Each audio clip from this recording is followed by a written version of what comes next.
Okay, dokie. Only today. Next episode. Let's go. You must be certain to do all you can today. Why? And not postpone anything for tomorrow. You have no tomorrow at all. This is true in both corporeal and spiritual matters. You have only today. By making yourself knowledgeable of this fact and ingraining within your heart the undeniable fact that you have only today, you will certainly succeed both spiritually and physically, and your entire attitude about life will change completely. Okay, thank you, Moho Rosh, the holy mystic and sage, for writing these beautiful words. Let's endeavor inside them for a minute. You must make certain to do all you can today and not postpone anything for tomorrow, for you have no tomorrow at all. Wow, what does that mean? You do all you can today, got it, and don't postpone anything for tomorrow, because you have no tomorrow at all. Do you realize what he's saying? He's saying that there is no tomorrow, that we think there is a tomorrow. You know, there's a nice coaching activity where you ask yourself, okay, if I only had 10 years, what would I do? If I only had 5 years, how would that change? If I only had 2 years, if I only had 6 months, if I only had 6 weeks, if I only had 1 week, if I only had 1 day. Wow. Okay. So it's kind of along those lines. How do it's kind of along those lines.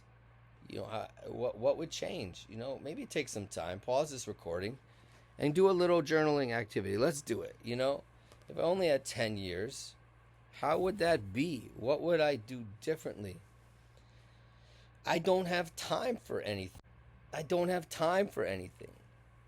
I was dealing with a client today who was explaining to me that he has no patience for people's BS, right?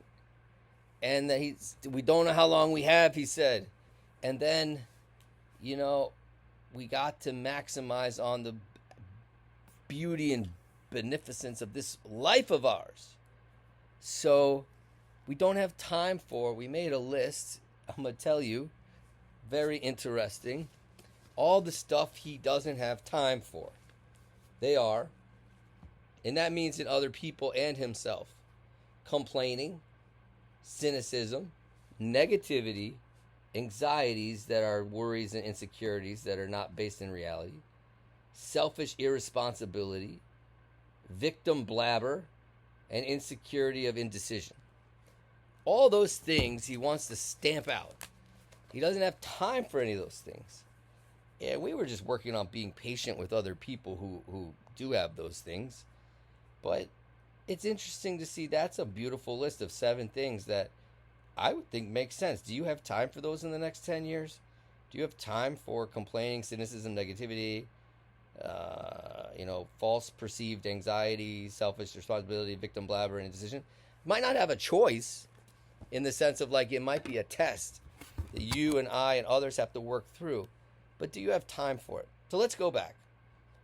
What would you do in 10 years? What would you do in 5 years, 3 years, 2 years? Choose some designations and go ahead and write that out. And then we can think about the fact that he's saying you must make sure to you can't postpone anything tomorrow, for you have no tomorrow. You have only today. And by ingraining this in your heart, you will succeed, and your attitude will change completely. So there's some important things there. We'll do part 2 in a little bit. Talk to you. Bye.